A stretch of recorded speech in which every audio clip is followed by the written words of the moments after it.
ప్రత్యేక విమానాల్లో రాష్ట్రానికి వచ్చి ఎక్కడో బెంగళూరులోనే ఎక్కడో ఉంటారు కదా ఆయన 3 గంటల పాటు ఏది పడితే అది ప్రభుత్వాన్ని ముఖ్యమంత్రిని అనేసి ఆయన స్కామ్లన్నీ తీసుకొచ్చి మేమే తోసేసి ఆ బురద మీకు రాసేసి వెళ్ళిపోతున్నాడు. నిన్న ముఖ్యమంత్రి గారు బాధపడి ఆవేదన వ్యక్తం చేస్తున్నారు. ఎట్లా అభివృద్ధి చేస్తున్నారు బేష్, కంగ్రాచులేషన్స్, మీరు జిఎస్డిపి విషయంలో రాష్ట్రాన్ని నెంబర్ 1గా చేశారు. ఏది కష్టాల్లోంచి బయటకు వచ్చి విధ్వంసం నుంచి బయటపడి సంక్షేమం చేస్తున్నారు. సరే, 1 ఇంకా పెండింగ్ ఉన్నాయి, చేస్తానని కూడా చెప్పారు ముఖ్యమంత్రి, ఎక్కడ పారిపోవని కూడా చెప్పారు. What about the political criminalisation? ఇవాళ ఆయన అన్నట్టు రప్పారప్పని జనరలైజ్ చేసేసి అది వేరే రాష్ట్రాలకు కూడా పాకే అంత దాన్ని ఒక బ్రాండ్గా చేసి పెట్టాడు. ఎస్, గుడ్ మార్నింగ్ ఋషి గారు, అట్లాగే మీకు మిత్రులిద్దరికి కూడా నా నమస్కారం. నిన్న చంద్రబాబు నాయుడు గారి ప్రెస్ మీట్ నేను చూశాను. అంతకు మునుపు జగన్మోహన్ రెడ్డి ప్రెస్ మీట్ కూడా సపరేట్ గా నేను విన్నా. తర్వాత దాదాపు 2.5 hours ఎంత అన్యాయమైన మాటలు మాట్లాడాడు అసలు అంటే, జగన్మోహన్ రెడ్డి అసలు ఒక మనిషి ఈ రకంగా మాట్లాడగలడా? అంటే ట్విస్ట్ చేసి ఉన్న విషయానికి నిజానికి మసిపూసి మారేడుకాయ చేసి ట్విస్ట్ చేసి అంతసేపు ప్రెస్ వాళ్ళతో ప్రెస్ ని అడ్రస్ చేస్తూ కన్విన్స్ చేయడానికి ట్రై చేస్తూ దాన్ని ప్రజల్లోకి బ్రెయిన్లోకి చొప్పించడానికి చేసిన ప్రయత్నం నిజంగా ఆయన అనుకూల మీడియా ప్రెస్ అందాం. సరే, ప్రెస్ అందాం. ఇప్పుడు నేనేమంటానంటే, అంత క్రిమినల్ గా ఆలోచించే మనస్తత్వం ఉన్న వ్యక్తి అంటే జనరల్ గా మా ఫెటర్నిటీలో ఈ చార్జ్ షీట్లు చదివేటప్పుడు మైండ్ సెట్ మనకు అర్థం అవుతుంది. ఒక క్రిమినల్ ఎందుకు చేశాడు ఈ నేరము, అదే 1 చిన్న 2 నేరాలు ఏదైనా ఉన్నప్పుడు. కానీ ఇన్ని కేసుల్లో ఉన్నటువంటి వ్యక్తి ఇంత బలాదూరుగా, ఇంత నిస్సిగ్గుగా ఒక వ్యక్తి ఒక ఉన్న విషయాన్ని కాదని చెబుతూ ఇంకో రూట్ లో దాన్ని ప్రజెంట్ చేయడం అన్నది నిజంగా అది ఎంత గుండెలు తీసిన బంటులు కూడా సాధ్యం కాదు నిజంగా ఋషి గారు. ఇప్పుడు పరకామణి కేసులో మీరు చిన్న తప్పు అని మీరు అంటున్నారు. దానికంటే ఒక పదం ఒకటి ఆయన వాడాడు. కాబట్టి మీరు రిపీట్ చేయండి, కాబట్టి మన పీసీఆర్ అడిగి దాన్ని ప్లే చేయించండి. మేము కొత్త ఒరవడిని సృష్టించాం, కొత్త ఒరడిని తీసుకొచ్చాం అన్నాడు. ఆ ఒరవడి ఏంటయ్యా అంటే, కొత్త ఒరవడి తీసుకొచ్చాం, ఇంట్రడ్యూస్ చేసామన్నాడు ఆయన. ఏంటయ్యా అంటే, ఇది 2019-24 వరకు ప్రభుత్వమే కోర్టుగా మారిపోయింది. ఇక్కడ ప్రభుత్వమే కోర్టుగా మారిపోయింది. ఏంటయ్యా అంటే, ఆ 7 నోట్లో 9 నోట్లో అని చెబుతూ 72,000 రూపాయలు క్యాల్కులేషన్ చెబుతూ అంత డబ్బుకు మేము నేరస్తుడి నుంచి రికవరీ చేశాం. 14 కోట్లు మేము రికవరీ చేశాం. రికవరీ చేసి దేవుడికి ఇచ్చాం. ఆ దేవుడికి ఇచ్చినటువంటి సొత్తు తిరిగి మీరు ఆ వ్యక్తికి ఇచ్చే దమ్ము మీకుందా? ఇది జగన్మోహన్ రెడ్డి మాట్లాడినటువంటి మాటలు. ఇది కొత్త ఒరవడా? ఇది కొత్త ఒరవడా? అంటే ప్రభుత్వమే కోర్టు చేయాల్సిన పని, జ్యుడిషియరీ చేయాల్సిన పనిని ప్రభుత్వం చేస్తుంది అని ఆయన చెప్పకనే చెప్పాడు. అంటే ఈ విషయాల్లోనే కాదు, చాలా విషయాల్లో కూడా గతంలో జరిగినట్టు మనం భావించుకోవాలా. భవిష్యత్తులో కూడా నేరస్తులు కోర్టుకు పోనవసరం లేదు, కోర్టుతో పని లేదు, ప్రభుత్వమే దాన్ని డిసైడ్ చేస్తుంది. వాడు నేరస్తుడు అవునా? ముఖ్యమంత్రి అన్నారు తప్పులు చేయడము, తప్పులు చేయించడము, మళ్ళీ దాన్ని సరిదిద్దడం.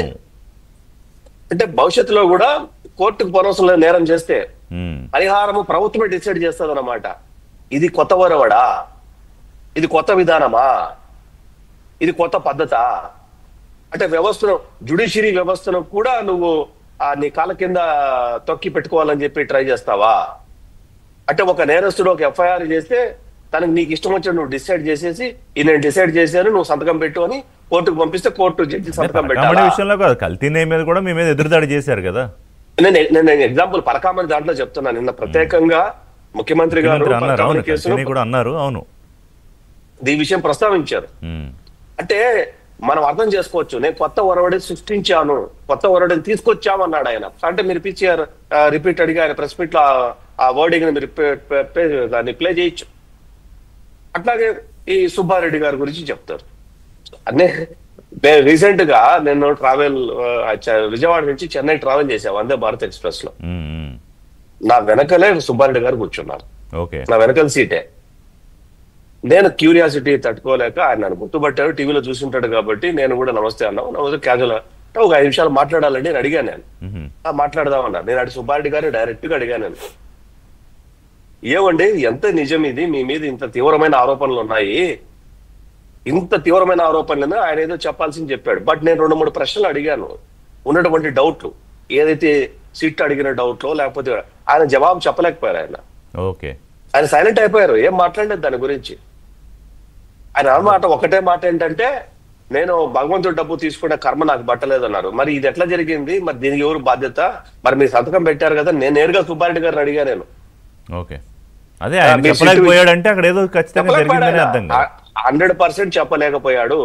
మీరు ఎందుకు పరిధి పెంచాల్సి వచ్చిందంటే ఆఫీసర్లు చెప్పారు ఆవుని ఎక్కువ టెండర్లు వస్తాయని, అందుకనే సంతకం పెట్టాను అన్నాడు ఆయన. ఓకే. మరి ఎందుకు కర్ణాటక మిల్క్ ఫెడరేషన్ నుంచి ఎందుకు ఆగిపోయింది అంటే దానికి ఆయన జవాబు చెప్పలేదు. అది మాకు టెండర్ వచ్చింది, రేటు కుదరలేదు అన్నాడు. ఈ రకమైనటువంటి అక్కడ జరిగింది అనేది ఇప్పుడు ఈయన చేసిన విధ్వంసము, లేకపోతే ఇవాళ కూడా చేస్తుండడానికి ప్రయత్నం చేస్తున్న విధ్వంసం. ఒక నిమిషం నా మాట, ఆయన అధికారంలో ఉన్నప్పుడు చేశాడు విద్యాసాగర్ గారు. ఇవాళ ప్రతిపక్ష పార్టీ నేతగా ఉండి, అసెంబ్లీలో కాదు ప్రతిపక్ష పార్టీ ఒకటి ఉంది కాబట్టి తన నేతగా ఉండి ఇప్పటికి కూడా విధ్వంసం చేయడానికి ప్రయత్నం చేస్తున్నాడు. అవకాశం ఎవరిస్తున్నారు? అదే రాజేష్ గారు అడిగారు. నేను మీ దగ్గరికే వస్తున్నా. ఇప్పుడు నేరం జరిగింది అన్నది మనసాక్షికి వాళ్ళకు తెలుసు అన్న విషయం నాకు అర్థమైంది. అంటే ఆయన కొంతమంది పేర్లు చెప్పాడు, అది సిట్టు విచారణలో ఉంది కాబట్టి కొన్ని పేర్లు ఓవరాల్ గా నేనేమంటానంటే వాళ్ళకు నేరం జరిగింది, తప్పు జరిగింది. దాంతోపాటు సుబ్బారెడ్డి గారు ఒక మాట అన్నారు, ఏదో చేయబోయి ఏమేమో జరిగిపోయినాయి మా ప్రభుత్వంలో. ఇదే మాట వాడారు ఆయన, ఏమో చేయబోయి ఏమేమో జరిగిపోయినాయి, వాటి శిక్షణ పంపిస్తున్నాము అని ఆయన స్వయంగా చెప్పిన మాట నాతో. సో ఇక్కడ ఏంటంటే అక్కడ తప్పులు జరిగినాయి, పొరపాట్లు జరిగినాయి, క్షమించరాని ఘోరాలు నేరాలు జరిగిపోయినాయి. ఆయన రోజా గురించి గారు మాట్లాడారు, ఏం మాట్లాడారు నేను చెప్పకూడదు, లేకపోతే కొడాలని గారి ఇవి అందరి గురించి ఎందుకు ప్రభుత్వం పోయింది అన్న దాని మీద ఆయన వర్షం ఆయన చెప్పారు. అది తప్పేం కాదు, అది చెప్పుకోవచ్చు. ఆయన కూడా అంటే అక్కడ జరిగింది తప్పులు, మిస్టేక్లు అన్న విషయము పర్టికులర్ గా అడ్మిట్ అయ్యారు. ఆయన అడ్మిట్ అయ్యారు. ఒక చిన్న బ్రేక్ తీసుకుంటారు విద్యాసాగర్ గారు. బ్రేక్ తీసుకున్న తర్వాత బాధ్యత ఎవరు అన్న దాని దగ్గర మాత్రం ఆయన మౌనం వహిస్తున్నారు. ఎస్, జయప్రకాష్ గారితో మాట్లాడదాం. నాకు కావాల్సిన పాయింట్ ఏంటంటే, రాష్ట్రం విధ్వంసం జరిగిపోయింది. విభజన వల్ల జరిగిన నష్టం కన్నా కూడా 5 ఏళ్ల జగన్మోహన్ రెడ్డి పాలన జరిగిన నష్టం ఎక్కువ అని ముఖ్యమంత్రి చెప్పారంటే ఏ స్థాయిలో? ఎందుకంటే